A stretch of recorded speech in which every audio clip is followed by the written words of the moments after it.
नमो भगवते वासुदेवाय। ओम श्रीमन्नारायण। नमस्कार दोस्तों, मैं आप लोगों को आषाढ़ मास शुक्ल पक्ष की देवशयनी एकादशी का महात्म्य सुनाने जा रही हूँ। युधिष्ठिर ने पूछा, भगवान, आषाढ़ के शुक्ल पक्ष में कौन सी एकादशी होती है, उसका नाम और विधि क्या है, यह बतलाने की कृपा करें। भगवान श्री कृष्ण बोले, राजन, आषाढ़ शुक्ल पक्ष की एकादशी का नाम देवशयनी है। मैं उसका वर्णन करता हूँ। वह महान पुण्यमयी, स्वर्ग एवं मोक्ष प्रदान करने वाली, सब पापों को हरने वाली तथा उत्तम व्रत है। आषाढ़ शुक्ल पक्ष में शयनी एकादशी के दिन जिन्होंने कमल पुष्प से कमल लोचन भगवान विष्णु का पूजन तथा एकादशी का उत्तम व्रत किया है, उन्होंने तीनों लोकों और तीनों सनातन देवताओं का पूजन कर लिया।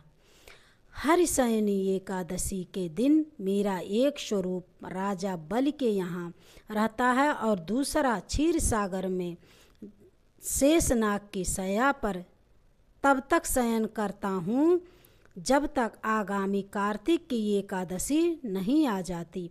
अतः आषाढ़ शुक्ल पक्ष की एकादशी लेकर कार्तिक शुक्ल पक्ष एकादशी तक मनुष्य को भली भांति धर्म का आचरण करना चाहिए। जो मनुष्य इस व्रत का अनुष्ठान करता है वह परम गति को प्राप्त होता है। इस कारण यत्न पूर्वक इस एकादशी का व्रत करना चाहिए।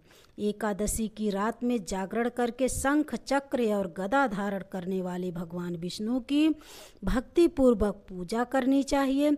ऐसा करने वाले पुरुष के पुण्य की गणना करने में चतुर्मुख ब्रह्मा जी भी असमर्थ हैं। राजन, जो इस प्रकार भोग और मोक्ष प्रदान करने वाले सर्व पापहारी एकादशी के उत्तम व्रत का पालन करता है, वह जाति का चांडाल होने पर भी संसार में सदा मेरा प्रिय करने वाला है। जो मनुष्य दीपदान, पलाश के पत्तों पर भोजन और व्रत करते हुए चौमासा व्यतीत करते हैं, वे मेरे प्रिय हैं। चौमासे में भगवान विष्णु सोए रहते हैं, इसलिए मनुष्य को भूमि पर शयन करना चाहिए। सावन में साग, भादों में दही, क्वार में दूध और कार्तिक में दाल का त्याग कर देना चाहिए। अथवा जो चौमासे में ब्रह्मचर्य का पालन करता है वह परम गति को प्राप्त होता है। राजन, एकादशी के व्रत से ही मनुष्य सब पापों से मुक्त हो जाता है। अतः सदा इसका व्रत करना चाहिए, कभी भूलना नहीं चाहिए।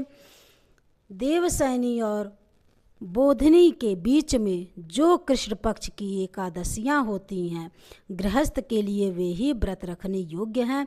अन्य मासों की कृष्ण पक्षीय एकादशी गृहस्थ के रखने योग्य नहीं होती। शुक्ल पक्ष की एकादशी सभी करनी चाहिए। बोलो भगवान विष्णु की जय। श्रीमन्नारायण श्रीमन्नारायण।